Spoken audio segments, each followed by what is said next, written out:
ಇವತ್ತು ನಮ್ಮ ಸೆಷನ್ ಮುಗಿದ ತಕ್ಷಣ ಇನ್ನೂ 16 ದ್ವಿಚಕ್ರ ವಾಹನಗಳ ಸಹಿತ ಇವತ್ತು ಮಂಜೂರಾಗ್ಯಾವ. ಅವು ಇವತ್ತು ನಮ್ಮ ಅಧಿವೇಶನ ಮುಗಿದ ನಂತರ ಆ 16 ಇವತ್ತು ದ್ವಿಚಕ್ರ ವಾಹನಗಳನ್ನು ಇವತ್ತು ಹಂಚುವಂಥ ಕೆಲಸ ನಾವು ಮಾಡ್ತೀವಿ.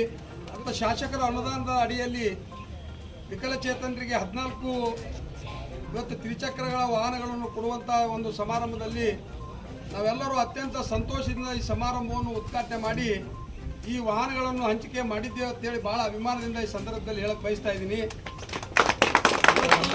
2023-24ನೇ ಸಾಲಿನಿಂದ ಇಲ್ಲಿವರೆಗೆ ಸಿಂದಗಿ ಮತಕ್ಷೇತ್ರದಲ್ಲಿ ಬರುವಂಥ ವಿಕಲಚೇತನರಿಗೆ ಈಗಾಗಲೇ ನಾವು 29 ದ್ವಿಚಕ್ರ ವಾಹನಗಳನ್ನು ವಿತರಣೆ ಮಾಡೀವಿ.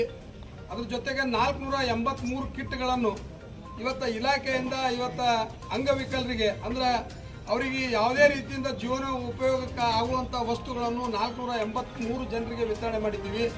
ಅದ್ರ ಜೊತೆಗೆ ಇವತ್ತು 14 ತ್ರಿಚಕ್ರ ವಾಹನಗಳನ್ನು ಸಹಿತ ವಿತರಣೆ ಮಾಡ್ಲತ್ತೀವಿ.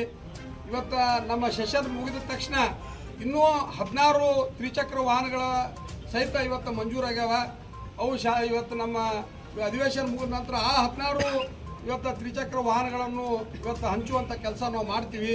ಅದ್ರ ಜೊತೆಗೆ ಆಲ್ಮೇಲ್ ತಾಲೂಕಿನಲ್ಲಿ ಇವತ್ತು ಕಳೆದ ವರ್ಷ ನಮ್ಮ ವಿಕಲಚೇತನರು ಒಂದು ದೊಡ್ಡ ಕಾರ್ಯಕ್ರಮ ಮಾಡಿದ್ರು. ಇಡೀ ಸಿಂದಗಿ ತಾಲೂಕಿನ ವಿಕಲಚೇತನರು ಒಂದು ಸಂಘ ಮಾಡಿಕೊಂಡು ಭಾಳ ಒಳ್ಳೆಯ ರೀತಿಯಿಂದ ಸಂಘಟನೆ ಮಾಡಿ ಎಲ್ಲರೂ ಒಕ್ಕಟ್ಟಿನಿಂದ ನನಗೊಂದು ಮನವಿ ಕೊಟ್ಟರು. ಏನಪ್ಪ ಅಂತಂದ್ರೆ ಆಲ್ಮೇಲ್ ತಾಲೂಕಿನಲ್ಲಿ ಆಲ್ಮೇಲ್ ಊರಲ್ಲಿ ನಮ್ಮ ವಿಕಲಚೇತನರು ಒಂದು ಭವನ ನಿರ್ಮಾಣ ಮಾಡಬೇಕಂತ ಹೇಳಿ ಅವರೇನು ನನಗೆ ಮನವಿ ಮಾಡಿಕೊಟ್ಟಿದ್ರು. ಅದಕ್ಕೆ ಜಾಗ ಸಹಿತ ಗುರುತಿಸಿ 20 ಲಕ್ಷ ರೂಪಾಯಿ ನನ್ನ ಶಾಸಕರ ಅಭಿವೃದ್ಧಿ ನಿಧಿಯಲ್ಲಿ ಮಂಜೂರು ಮಾಡಿಸೀನಿ.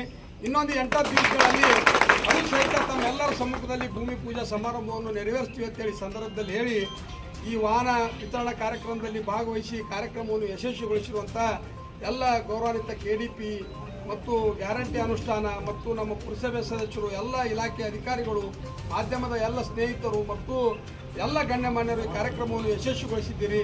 ತಮಗೆಲ್ಲರಿಗೂ ಧನ್ಯವಾದಗಳನ್ನು ಈ ಸಂದರ್ಭದಲ್ಲಿ ಹೇಳಿ ನಾನು 2 ಮಾತು ಮುಗಿಸ್ತೀನಿ. ಜೈ ಹಿಂದ್, ಜೈ ಕರ್ನಾಟಕ.